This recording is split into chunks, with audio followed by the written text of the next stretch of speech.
मदन दिलावर जो पढ़ा लिखा ही नहीं है, वो उसको पता ही नहीं है कि शिक्षा विभाग कैसे चलाया जाए।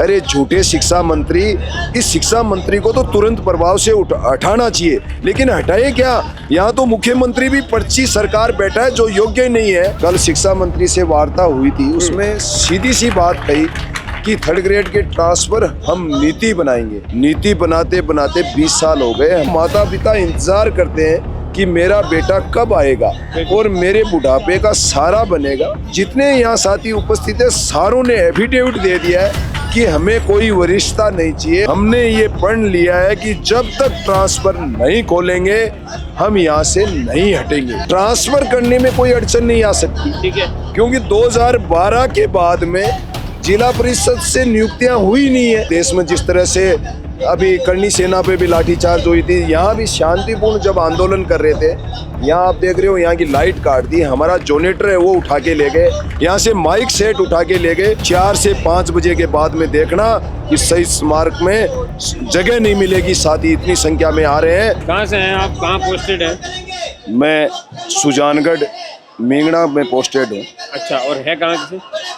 मैं वहीं से हूँ। वहीं से हैं? हाँ, मैं लोकल पोस्टेड हूँ। मैं राजस्थान शिक्षक संघ STFI है, जो पहले शेकाउट था, बिल्कुल, उसका प्रदेश उपाध्यक्ष रहा हूँ, चूरू का जिला अध्यक्ष रहा हूँ। ठीक है। आज जो यहाँ कल से थर्ड ग्रेड के ट्रांसफर की मांग को लेके जो महापड़ाव चल रहा है, उसमें मैं कल सुबह 5 बजे से यहाँ उपस्थित हूँ, क्योंकि मेरी भावनाएं जुड़ी हुई है। क्योंकि थर्ड ग्रेड के जो ट्रांसफर है उनके साथ सौतेला व्यवहार किया जा रहा है। ऐसी क्या मजबूरी आती है? सरकार, कल शिक्षा मंत्री से वार्ता हुई थी, उसमें सीधी सी बात कही कि थर्ड ग्रेड के ट्रांसफर हम नीति बनाएंगे। अरे साथियों, नीति बनाते बनाते 20 साल हो गए। हमारे 2005 के साथी, 2005 के साथी का मतलब 21-22 साल। बिल्कुल।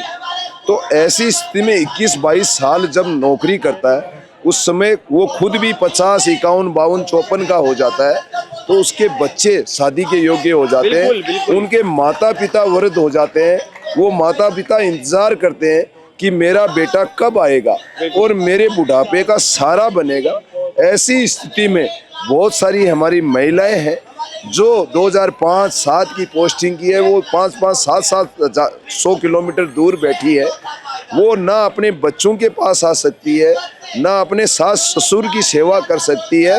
तो ऐसी नौकरी क्या काम की है? राइट। और साथियों ने, जितने यहाँ साथी उपस्थित है, सारों ने एफिडेविट दे दिया है कि हमें कोई वरिष्ठता नहीं चाहिए, हमें कोई वरिष्ठता के लाभ नहीं चाहिए, हमें DPC नहीं चाहिए, हमें तो सिर्फ ट्रांसफर दे दो, ताकि हम जो हमारे आस में बैठे माता पिता उनकी सेवा कर ले, हमारा दायित्व पूरा कर ले। अगर वो बहुत सारे साथियों के यहाँ आए कि उनके माता पिता इस आस में खत्म हो गए, तो ऐसी संवेदनशील सरकार क्या करेगी?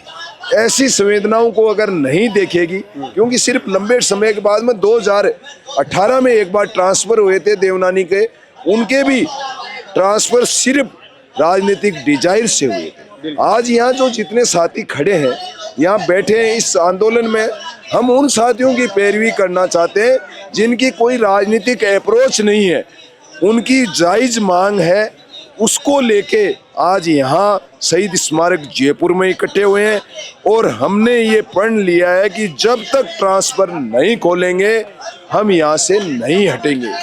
2021 में जो ट्रांसफर पॉलिसी लाई थी सरकार, गहलोत सरकार, उस समय फॉर्म भरवाए थे, उस समय ऐसी क्या अड़चनें आई थी जिसकी वजह से जो है ये ट्रांसफर हो नहीं पाए थे? देखो, ऐसा है, मुझे ये लगता है कि ट्रांसफर करने में कोई अड़चन नहीं आ सकती, ठीक है, क्योंकि 2012 के बाद में जिला परिषद से नियुक्तियां हुई नहीं है, ठीक है, राज्य स्तर से नियुक्तियां हुई है, बिल्कुल, राज्य स्तर की मेरिट बनी है, बिल्कुल, तो उनको ट्रांसफर करने में कहाँ दिक्कत आ रही है? पॉलिसी किस चीज की बना रहे हैं? अगर पॉलिसी बनानी है, गहलोत सरकार ने बोला पॉलिसी, भैरू सिंह शेखावत ने पॉलिसी का बोला, ये बोल रहे हैं, वसुंधरा जी ने पॉलिसी का ही बोला था, और गहलोत सरकार ने पॉलिसी का, तो ये पॉलिसी बनेगी कब?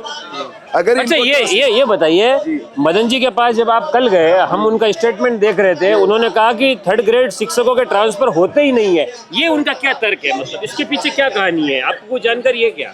जी आप ये बताओ कि मदन दिलावर जो पढ़ा लिखा ही नहीं है, उसको पता ही नहीं है कि शिक्षा विभाग कैसे चलाया जाए। वो आपने पीछे महिलाओं पे टिप्पणी देखी थी बिल्कुल, कि विवादित कार्यकाल रहा है उनका। विवादित कार्यकाल रहा है। ड्रेस के बारे में उन्होंने कमेंट किया था। अरे साथियों, हम शिक्षक हैं, हम समाज में हमारी भूमिका समझते हैं, हमारा जो मान सम्मान है उसको समझते हैं। हम टीचर होके ऐसी ड्रेस पहन के क्या स्कूलों में जा सकते हैं? अरे झूठे शिक्षा मंत्री, इस शिक्षा मंत्री को तो तुरंत प्रभाव से हटाना चाहिए, लेकिन हटाए क्या? यहाँ तो मुख्यमंत्री भी पर्ची सरकार बैठा है जो योग्य नहीं है। अगर काबिल मुख्यमंत्री होता तो इस पे तुरंत प्रभाव से संज्ञान लेता और इस शिक्षा मंत्री पर भी कार्रवाई होती और ये ट्रांसफर जल्द से जल्द खोले जाते। जायज मांग को ये बताइए, ये इतने सारे शिक्षक यहाँ हैं और जो लोग नहीं पहुंचे हैं वो भी तो बहुत सारे लोग होंगे। पूरे राजस्थान के अंदर कितने थर्ड ग्रेड टीचर हैं जो ट्रांसफर को लेकर के इंतजार कर रहे हैं आपके हिसाब नहीं से? साथियों, आपका तो राजस्थान शिक्षक संघ है, हाँ, उसके हिसाब से बताइए। देखो साथियों, रात को आप हमारे यहाँ लोकतंत्र तो लग नहीं रहा है देश में। जिस तरह से अभी करनी सेना पे भी लाठीचार्ज हुई थी, यहाँ भी शांतिपूर्ण जब आंदोलन कर रहे थे, यहाँ आप देख रहे हो यहाँ की लाइट काट दी, हमारा जनरेटर है वो उठा के ले गए, यहाँ से माइक सेट उठा के ले गए, यहाँ सुलभ शौचालय है उसको बंद करवा दिया। अच्छा। और ये लाइट, स्ट्रीट लाइट बंद करवा दी। अरे ये लोकतंत्र है, इन बंद कराने से ये आवाजें नहीं दबेगी। ये जो यहाँ महिलाएं बैठी है, ये जो शिक्षक साथी बैठे हैं, उनकी आवाज नहीं दबा पाओगे। जितना दबाने की कोशिश करोगे उतनी संख्या में हमारे साथी, आज हमारे शिक्षक संघ शेखावत के बहुत सारे साथियों का फोन आ रहा है कि गोदारा जी हमारे को कूच करना है।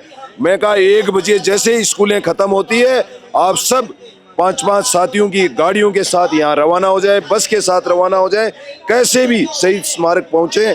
आप 4 से 5 बजे के बाद में देखना इस शहीद स्मारक में जगह नहीं मिलेगी। साथी इतनी संख्या में आ रहे हैं, निश्चित रूप से सरकार को झुकना पड़ेगा। और हम सरकार से निवेदन करना चाहते हैं, हम एक भी साथी ये नहीं चाहते कि हम स्कूलें छोड़ें। ये बच्चों की पढ़ाई प्रभावित हो रही है, सरकार को इसकी चिंता भी नहीं है। हाँ, यही बात मैं कहना चाह रहा था कि हमारे पास गरीब कमजोर तबके के बच्चे पढ़ते हैं, जिनके अभिभावक ना तो राजनेता के पास बात रखने के लिए जा पाते हैं, ना ही वो किसी भी सरकार के पास जाने की, क्योंकि इतना महंगाई का जमाना हो गया, उनको सिर्फ रात के अपने चूल्हे की चिंता रहती है कि हम चूल्हा कैसे जगाएंगे। ऐसी स्थिति में हमारा दायित्व बनता है। और ये एक बात और बता दूं आपको कि ये सरकार जो ये ट्रांसफर किए हैं, उन ट्रांसफरों को और जो थर्ड ग्रेड में ट्रांसफर नहीं कर रही है, ये शिक्षक समुदाय में असंतुष्टि फैला के और समाज में उन्हें बुरा बता के ये सरकारी सार्वजनिक शिक्षा है उसको पीपीपी मोड पे लाने की ये साजिशें चल रही है। उस साजिश के तहत थर्ड ग्रेड के ट्रांसफर नहीं हो रहे हैं, लेकिन हम शिक्षक एक हैं और हम लड़के रहेंगे, जीतेंगे, हर हाल में जीत के यहाँ से जाएंगे।